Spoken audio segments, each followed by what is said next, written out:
Então agora vamos fazer um mapa temático só para a gente ver como é que funciona. A primeira coisa que a gente deve fazer é entrar na tabela para checar as colunas e ver qual é a coluna que a gente vai usar como base para esse mapa. Nesse caso aqui, a gente vai fazer um mapa de uso do solo. Então a coluna que a gente vai usar é utilização. A gente clica com a direita, propriedades, saiu aqui da tela. Ela vai abrir aqui essa caixa de diálogo. Aqui a gente tem uma série de opções, mas a opção que a gente vai usar com maior frequência é a simbologia. A primeira coisa que a gente tem que decidir quando vai fazer um mapa temático é qual é o tipo de mapa. Nesse caso, esses três primeiros aqui são os que a gente usa com maior frequência. Então, o primeiro é um símbolo simples, símbolo único. Então, não tem muito mistério. Aqui a gente escolhe a cor, o tipo de linha, a cor da linha, a largura, a espessura dessa linha e assim por diante. Todos os elementos dessa camada vão ter o mesmo tipo de representação. O segundo é o categorizado, que vai trabalhar com mapas qualitativos, então eu tenho categorias diferentes de elementos e vou dar um tipo de representação para cada categoria. E o terceiro seria o graduado, que é o quantitativo. Então eu tenho uma coluna que mostra algum tipo de quantidade, números, e aí eu vou criar classes baseado nesses números. Então, nesse caso aqui, como a gente vai fazer de uso do solo, a gente vai fazer um mapa de categorias. O segundo passo é decidir qual é o campo da tabela que vai servir de base para esse mapa que a gente escolheu aqui em cima. No nosso caso, a gente já olhou ali a utilização. Então, depois disso, a gente clica em classifica, ele vai buscar lá na tabela todos os valores que ele encontrou, todos os valores dessa camada, da tabela dessa camada, que ele encontrou nessa coluna aqui. Ele busca e puxa para cá. Então a gente vê comercial, industrial, institucional e assim por diante. No nosso caso, a gente vai fazer aqui uso comercial, escolher um vermelho, e uso de serviços, que a gente vai escolher uma cor aí mais próxima do marrom, talvez. Do marrom, ok. Os outros, a gente poderia aqui, claro, continuar e ir clicando duas vezes em cada cor e mudando a cor de cada um dos usos. Mas aqui no caso eu vou querer fazer um mapa só com esses duas classificações. Então eu seleciono usando Shift essas classes que eu não quero e venho em excluir aqui embaixo e excluo. Ok, tá? E aqui eu vou corrigir essa legenda. Isso aqui é uma distinção importante. O que está aqui no valor é o que ele usa como base, o que está lá na tabela. Tá? Então, se ele for na tabela e tiver alguma coisa escrita assim, ele vai atribuir essa representação. Nessa coluna aqui é o modo como a gente vai mostrar isso. Ou seja, a legenda, quando eu fizer o mapa completo, é isso aqui que vai aparecer lá para a pessoa que estiver olhando para o mapa. E aqui eu dou OK. Então ele pintou tudo que é comercial de vermelho, tudo que tem o valor de serviços de serviço. Como a gente tirou da representação todas as outras categorias, ele eliminou daqui também. Então agora o que a gente vai fazer é puxar essa camada que tem os lotes completos e colocar aqui por baixo para servir como base para esse mapa temático que a gente está fazendo.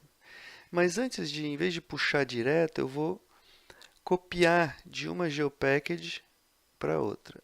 Então eu só clico nela, arrasto para outra GeoPackage. Ele vai processar aí, é uma camada grande. Pode demorar um pouquinho, mas ele está importando para essa outra GeoPackage aqui, que é uma prática interessante, porque daí a gente deixa todas as camadas que a gente está usando numa GeoPackage só. Para projetos pequenos, é melhor que a gente já tenha todas as camadas numa GeoPackage só. Em projetos maiores, não vale a pena ficar duplicando dados e também não tem problema a gente puxar camadas de várias bases de dados diferentes. Então aqui ele terminou a importação. Tem uma caixa de diálogo explicando que a importação foi bem sucedida. E a gente consegue ver aqui que está as duas camadas. Então agora eu vou puxar daqui, dessa GeoPackage, eu puxo a camada de lotes.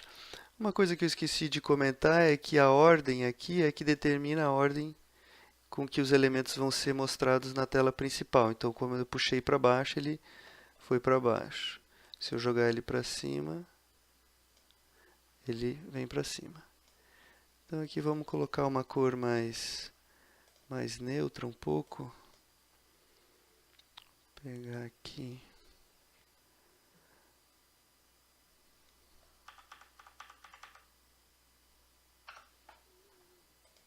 Ok.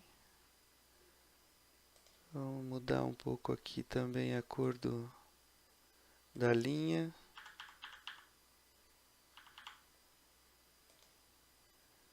Ok. Então aqui a gente tem um mapa que mostra no fundo um mapa do tipo símbolo único e aqui na frente o mapa temático só com as duas categorias de uso que a gente queria. Antes da gente continuar, é importante a gente salvar o nosso projeto. Então a gente vai lá em projeto, salvar, tutoriais QGIS e aqui eu vou dar um nome, mapa usos comerciais e de serviços. Então esse projeto do QGIS, ele tem a lista de todas as camadas, a ordem delas, como é que elas precisam ser representadas.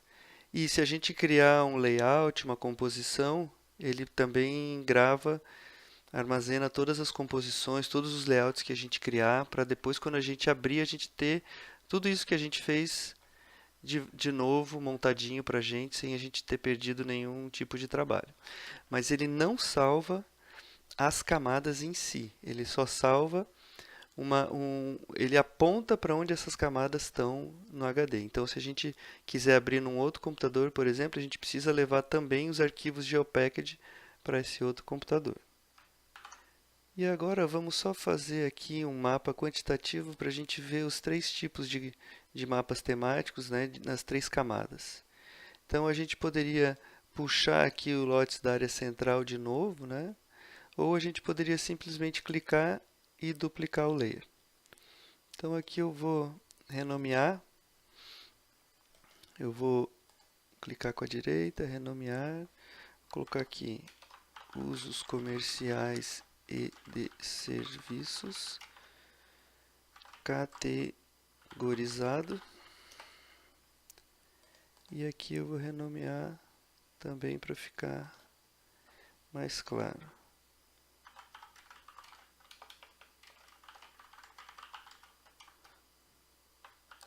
Graduado. Então eu desligo aquele ali, ligo esse aqui, clico duas vezes, vou lá na simbologia e vou mudar aqui o tipo de mapa para graduado. Tenho que mudar a coluna, escolher qual coluna. Aqui note que ele mostra só as colunas que têm valores numéricos. No nosso caso, a gente vai fazer um mapa de número de pavimentos. A gente escolhe aqui uma rampa de cores. Vamos ver, pode ser essa aqui, talvez. Mandamos classificar. Então dá para ver aqui que tem um erro nas categorias, né? Porque deve ter algum valor ali perto de 90 ou igual a 90, algum errinho ou algum código que às vezes as instituições usam para marcar que ali tem algum erro, alguma informação não conhecida, mas aqui não tem problema, a gente pode clicar duas vezes ali sobre os valores e indicar qual é o intervalo que a gente quer. Então aqui vou colocar 4, 6 pavimentos, 8 pavimentos e aqui maior que 8. Se a gente quiser, a gente pode criar também uma outra classe aqui, só para definir a representação que a gente quer para esses erros, né? Pode indicar em vermelho, pode mandar excluir, né, não mostrar nada ou deixar em branco, como a gente quiser. E aqui eu dou 2 cliques sobre a legenda e coloco o texto como eu quiser. Uma coisa importante aqui desses mapas graduados no QGIS é entender bem como é que esses intervalos funcionam. Então aqui, na primeira classe, ele inclui o 0 e ele inclui o 2. Na segunda classe em diante, ele não inclui o 2, é maior que 2 e menor ou igual a 4. Então aqui ele inclui o 4 e exclui o 2. Se fosse um dado decimal, a gente poderia colocar aqui 2,1 ou 2,01 a 4. Como no nosso caso a gente está lidando com pavimentos, número inteiro, faz mais sentido a gente colocar aqui 3 a 4 pavimentos, aqui 5 a 6, aqui 7 a 8 e aqui maior que 8. Opa, maior que 8. Pronto, damos OK. E aqui a gente tem o nosso mapa de número de pavimentos. Então aqui a gente consegue desligar e ligar, mostrar só o que a gente quiser.